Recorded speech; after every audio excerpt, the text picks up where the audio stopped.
설 명절 잘 보내셨습니까? 네, 새해 복 많이 받으시기를 축복합니다.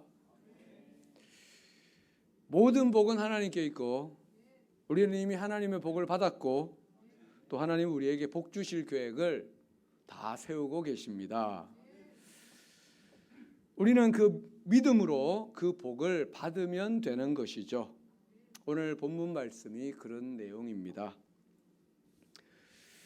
1절 말씀을 여러분 성경책에서 같이 한번 보시겠습니다. 1절을 읽어보겠습니다. 이스라엘 자손이 애굽 땅을 떠난 지 3개월이 되던 날 그들이 시내 광야에 이르니라. 아멘. 애굽 땅을 떠난 지 3개월이 되는 날, 출애굽 후 세 번째 맞는 달, 그 첫 번째 날이라는 뜻입니다. 세번역 성경은 그래서 이스라엘 자손이 이집트 땅에서 나온 뒤 셋째 달 초하룻날, 바로 그날 그들은 시내 광야에 이르렀다고 번역을 했습니다. 이스라엘은 유월절 다음 날인 1월 15일에 출애굽을 시작했습니다. 그리고 3월 1일에 시내 광야에 도착했습니다. 출애굽한 지 며칠 만에 도착한 거죠? 45일. 45일 만에 시내 광야에 도착했습니다. 근데 이 일은 모세의 입장에서는 꿈과 같은 일이었습니다. 많이 잡아도 약 6개월 전 모세는 바로 이곳, 바로 여기 호렙산에서 떨기나무 불꽃 가운데 임재하신 하나님의 부름을 받았습니다. 이제 내가 너를 바로에게 보내어 너에게 내 백성 이스라엘 자손을 애굽에서 인도하여 내게 하리라, 이렇게 말씀하셨습니다. 그때 모세가 뭐라고 했습니까? 내가 누구이기에 바로에게 가며 내가 어떻게 이스라엘 자손을 애굽에서 인도하여 내리까? 저는 못합니다. 저는 못 갑니다. 저는 할 수 없습니다. 이것은 완전히 불가능한 일입니다. 그때 하나님께서 아주 중요한 말씀하시는데 출애굽기 3장 12절 하나님이 이르시되 내가 반드시 너와 함께 있으리라. 이게 제일 중요한 말씀입니다. 내가 반드시 너와 함께 있으리라. 불가능해 보여도 내가 너와 함께하면 가능하다는 것이죠. 네가 그 백성을 애굽에서 인도하여 낸 후에 너희가 이 산에서, 바로 여기에서 하나님을 섬기리니 이것이 내가 너를 보낸 증거니라, 징표니라. 하나님께서 지금 시내 광야 앞에서 모세를 부르시면서 너가 백성을 인도하여 여기에서 하나님을 예배하게 될 텐데 그것이 내가 너를 보낸 증거라고 말하고 있습니다. 근데 여전히 모세는 안 된다, 못한다고 했습니다. 하나님이 이렇게 말씀하셔도 나는 못합니다. 안 됩니다. 왜냐하면 안 되는 이유가 너무나 많았기 때문이죠. 첫째는 이스라엘 백성을 설득하는 것이 불가능하다는 것입니다. 애굽에 있는 200만이나 되는 그 이스라엘 백성을 설득을 해가지고 거기서 나와야 되는데 그들이 내 말을 믿지 않을 것이다 라고 했습니다. 두 번째는 혹시 그들이 설득이 되더라도 당시 애굽은 초강대국입니다. 근데 그 바로의 군대를 물리치고 출애굽해서 나온다는 것은 불가능한 것이죠. 세 번째 이유는 여기까지 오는 광야길에서 200만 명이나 되는 사람을 어떻게 먹이고 어떻게 마시게 하겠느냐. 불가능하다는 것입니다. 그러니까 모세 입장에서는 하나님의 이 말씀, 너희가 여기 와서 예배를 드릴 것이다 라고 하는 이 말씀은 정말로 꿈과 같은 이야기였습니다. 근데 그 꿈과 같은 이야기가 지금 일어난 것이죠. 모세는 이스라엘 자손을 이끌고 출애굽했고 광야를 통과했고 하나님이 말씀하시던 그를 부르시던 바로 그 산에 와서 하나님을 섬기게 된 것입니다. 여기서 우리가 깨닫는 교훈이 있습니다. 첫째는 하나님의 말씀은 그대로 이루어진다는 것이죠. 하나님은 약속하신 말씀을 반드시 성취하신다는 겁니다. 민수기 23장 19절 하나님은 사람이 아니시니 거짓말하지 아니하시고 인생이 아니시니 후회가 없으시도다. 어찌 그 말씀하신 바를 행하지 않으시며 하신 말씀을 실행하지 않으시랴. 하나님은 어떤 분이십니까?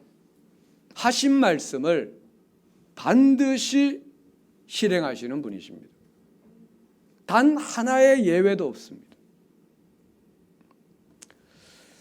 여러분, 이 성경책에 있는 하나님의 말씀은 우리에게, 여러분에게 주신 약속의 말씀입니다. 그러므로 이 말씀을 여러분의 말씀으로 받으십시오. 그리하면 그 말씀이 여러분에게 그대로 이루어지는 겁니다. 이 명절에 고향이나 부모님이나 잘 뵙고 오셨습니까?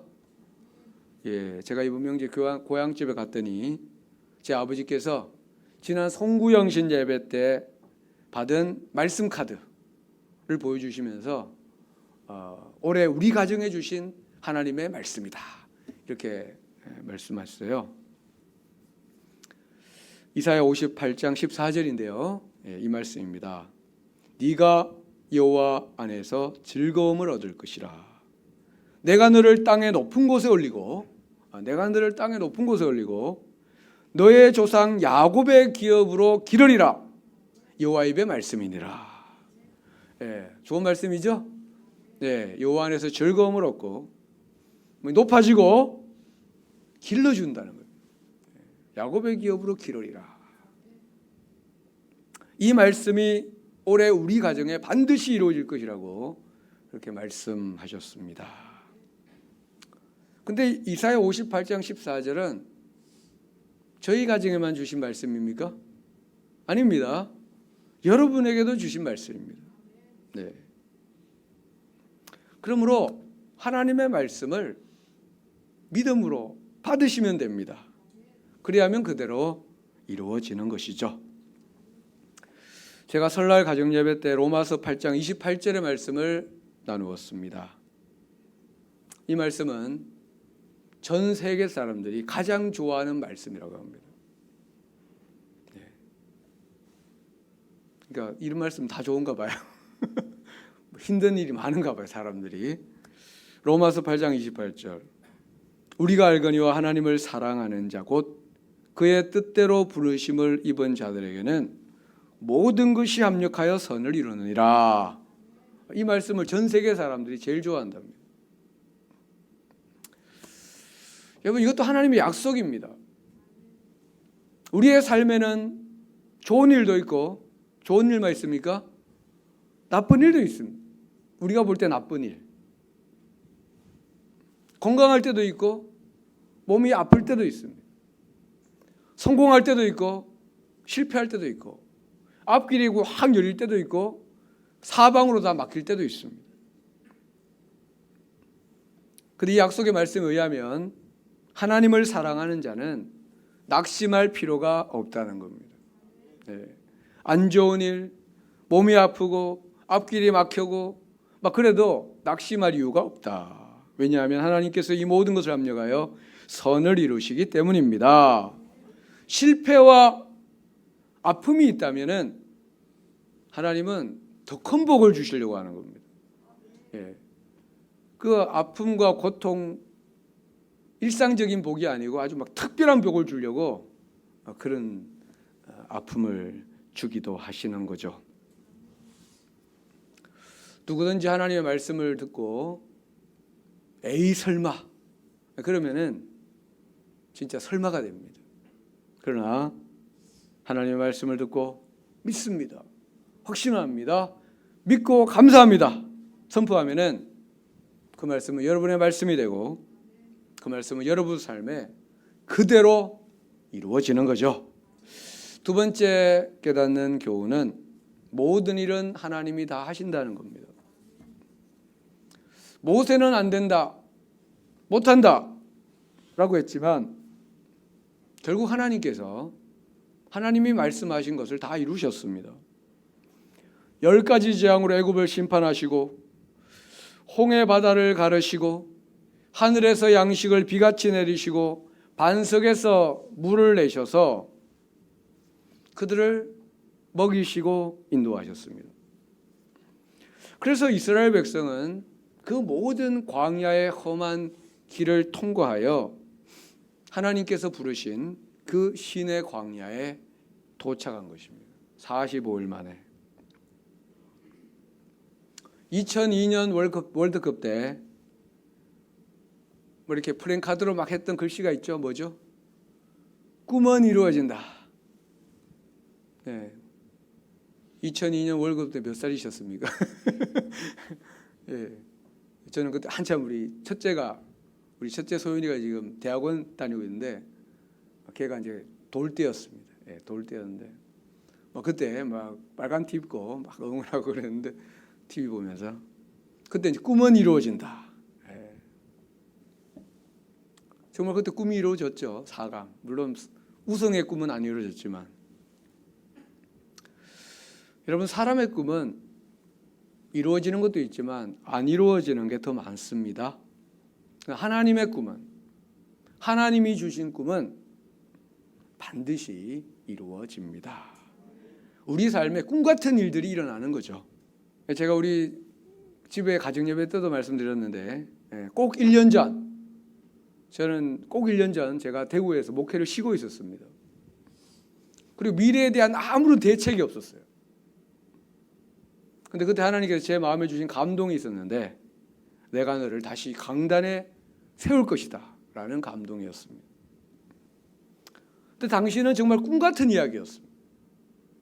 왜냐하면 전혀 길이 보이지 않았기 때문에. 근데 그 꿈 같은 일이 이루어졌죠. 제가 지금 여기 강단에 서 있습니다. 예, 하나님이 하신 일입니다.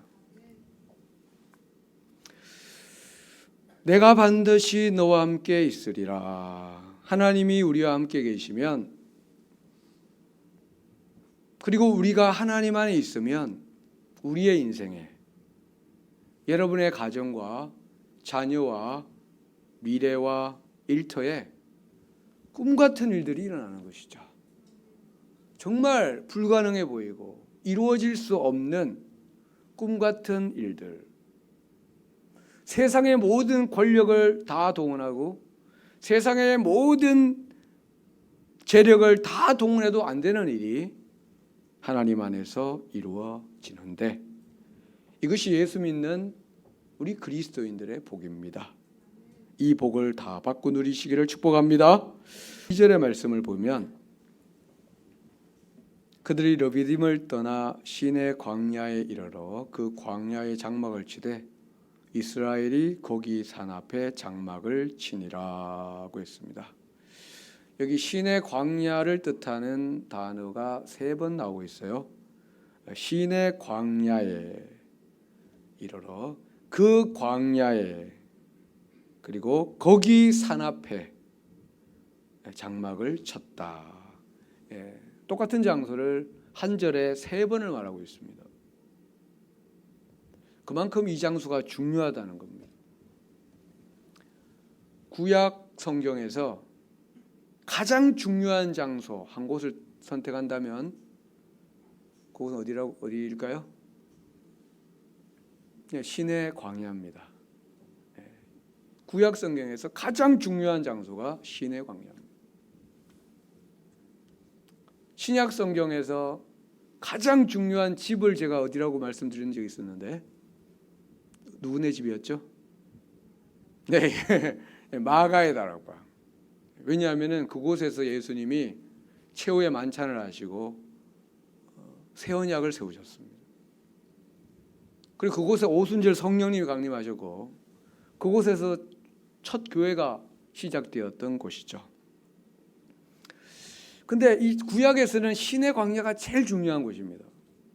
왜냐하면 이것은 하나님께서 그 백성 가운데 임재하신 장소이고, 두 번째는 하나님께서 율법을 수여하신 장소이고, 세 번째는 하나님께서 그 백성과 언약을 맺으신 장소이기 때문에, 그래서 이곳을 옛 언약의 장소로, 옛 언약은 시내 광야에서 맺었고요, 새 언약은 마가의 다락방에서 맺었습니다.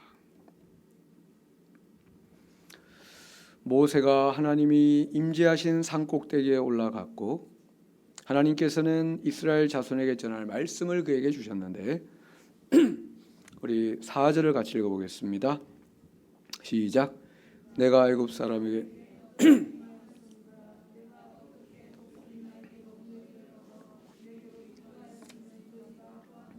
아멘.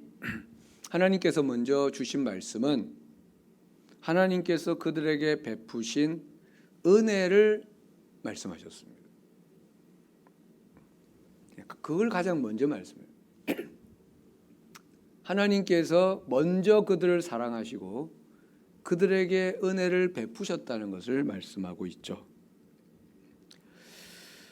내가 애굽 사람에게 어떻게 행하였음과 10가지 재앙으로 그들을 심판하시고 6월절 어린 양의 피로 이스라엘을 구원하시고, 그리고 애굽 땅 람세스에서 시내 광야까지 인도하신 일. 어떻게 인도했다고요? 독수리 날개로 그들을 업어서 내게로 인도했다고 말하고 있습니다. 새끼 독수리가 이렇게 커서 날는 연습을 시작하게 되면은, 그래서 이제 처음으로 이제 날개를 하면서 이제 공중을 날면은 어미새가 그 새끼 새 밑에 이렇게 간다고 합니다. 그래가지고 새끼가 만약에 이제 잘 못 날아가 막 떨어지면은 어미새가 새끼를 업고 날개로 업어서 다시 위로 올려준다는 거죠. 그렇게 하나님께서 이스라엘 백성을 구원하셨고 그들을 인도했다. 애굽에서 그들을 업어서 시내 광야까지 내게로 인도했다고 말씀하고 있습니다. 이렇게 하나님은 먼저 그들에게, 우리에게 은혜와 구원을 베푸셨습니다. 여러분, 세상의 종교, 우상들은 뭐라고 하죠? 너희가 나를 잘 섬기면 내가 너희에게 복을 주겠다고 합니다. 근데 하나님은 뭐라고 하십니까? 내가 너희를 먼저 사랑했고 너희를 구원했으니, 그렇죠? 구원했지 않습니까? 지금 출애굽해가지고 데리고 왔지 않습니까? 그러니 너희도 나를 사랑하고 나를 따르라고 말씀하십니다. 부모가 어린 자녀에게 뭐라고 합니까? 네가 우리를 잘 공경하면 내가 너를 양육해 주겠다, 이렇게 말합니까? 네, 그런 부모는 없습니다. 그냥 사랑하고 무조건 양육을 하는 거예요. 그리고 엄마 아빠 말 잘 들어야 돼, 그렇게 하죠. 왜냐하면은 그 잘 듣는 게 자기한테 유익이기 때문에 그런 겁니다. 요한복음 4장 10절, 사랑은 여기 있으니 우리가 하나님을 사랑한 것이 아니요 하나님이 우리를 사랑하사 우리 죄를 속하기 위하여 화목제물로 그 아들을 보내셨음이라. 로마서 5장 8절, 우리가 아직 죄인 되었을 때에 그리스도께서 우리를 위하여 죽으심으로 하나님께서 우리에 대한 자기의 사랑을 확증하셨느니라. 우리가 죄인 되고 우리가 하나님을 멀리하고 도망다니고 있을 때 하나님이 우리를 먼저 사랑하셨고 그 사랑은 십자가로 확실하게 증명하셨다는 겁니다. 요한일서 4장 19절, 우리가 사랑함은, 우리가 하나님을 사랑하고 이웃을 사랑하는 것은 그가 먼저 우리를 사랑하셨습니다.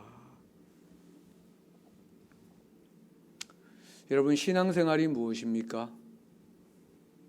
우리가 하나님을 잘 섬겨서 하나님의 사랑을 받아내는 것입니까? 그것이 아닙니다.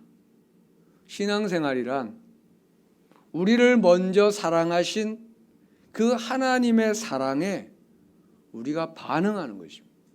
우리가 응답하는 것입니다.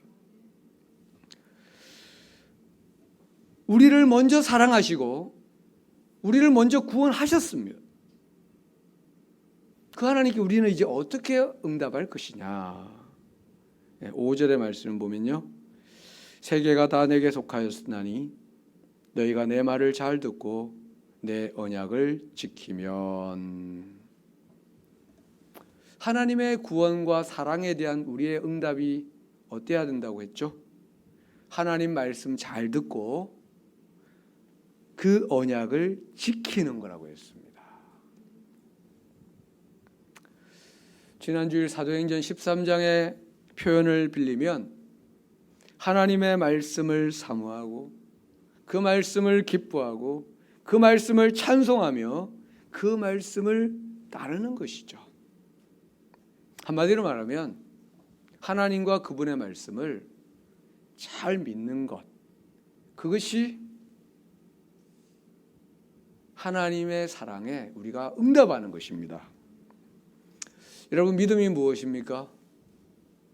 믿음은 어떤 관념입니까? 믿음은 실제입니다. 믿음은 삶입니다. 하나님의 말씀을 듣고 기뻐하는 것이고 약속의 말씀을 따라 순종하며 사는 것, 그것이 진정한 믿음이라는 거죠. 믿는다고 하고 말로는 믿는다고 하고 전혀 안 따르면은 하나님은 그 믿음은 거짓 믿음이라고 했고, 그 거짓 믿음이 너희를 구원할 수 있겠느냐? 그거는 구원할 수 없다고 했습니다. 참으로 믿는다면 그분을 사랑하고 그분의 말씀을 따르게 된다는 것이죠. 이렇게 하나님의 사랑에 우리가 믿음으로 반응하면은 우리에게는 놀라운 일들이 일어나는데요. 첫 번째는 5절 하반절, 너희는 모든 민족 중에서 내 소유가 되겠고. 내 소유가 된다는 원래 뜻은 내 보물이 된다는 뜻입니다. 내 보물이 되겠고. 우리가 하나님 앞에 믿음과 순종으로 응답하면은 우리는 하나님께 특별한 보물과 같은 존재가 된다는 겁니다. 6절, 너희가 내게 대하여 제사장 나라가 되며 거룩한 백성이 되리라. 두 번째는 제사장 나라가 되는 겁니다. 제사장이 하는 일은 크게 두 가지인데, 첫째는 하나님을 예배하고 섬기는 일이고, 두 번째는 다른 사람을 복되게 하는 일입니다. 아브라함에게 주신 약속 그대로 천하 만민이 너로 말미암아 복을 얻으리라. 이것이 제사장의 사명이죠. 우리가 그 제사장 나라가 된다는 겁니다. 세 번째, 거룩한 백성이 되리라. 거룩한 백성이란 구별된 백성, 특별한 목적을 위해 구별된 백성, 곧 하나님께 쓰임받는 백성이 된다는 뜻입니다. 베드로전서 2장 9절에 보면요, 베드로 사도께서 출애굽기 19장 6절, 5절과 6절의 말씀을 신약적으로 새롭게 해석을 해서 이렇게 말했습니다. 그러나 너희는 택하신 족속이요 왕같은 제사장들이요 거룩한 나라요 그의 소유가 된 백성이니. 우리는 이미 이런 존재가 됐다는 겁니다. 이는 너희를 어두운 데서 불러내어 그의 귀한 빛에 들어가게 하신 하나님의 아름다운 덕을 선포하게 하려 하심이라. 여러분, 우리는 하나님의 은혜와 사랑을 이미 다 받았습니다. 우리가 할 일은 그 사랑에 바르게 응답하는 것입니다. 믿음으로 응답하고 순종으로 응답하는 것이죠. 그리하면 우리는 하나님 앞에 하나님께 아주 특별한 보물과 같은 존재가 되고, 다른 사람을 복되게 하는 왕 같은 제사장이 되고 거룩한 나라로서 하나님께 쓰임 받는 인생이 된다. 하나님의 아름다운 덕을 선포하는 사람이 된다고 했는데 오늘 소수 정예로 모였는데 아주 중요한 말씀을 들었습니다. 저도 그렇고 여러분도 그렇고 이 말씀을 붙들고 하나님께 보물 같은 존재, 제사장 나라, 거룩한 백성으로 쓰임 받으시는 여러분 다 되시기를 축복합니다.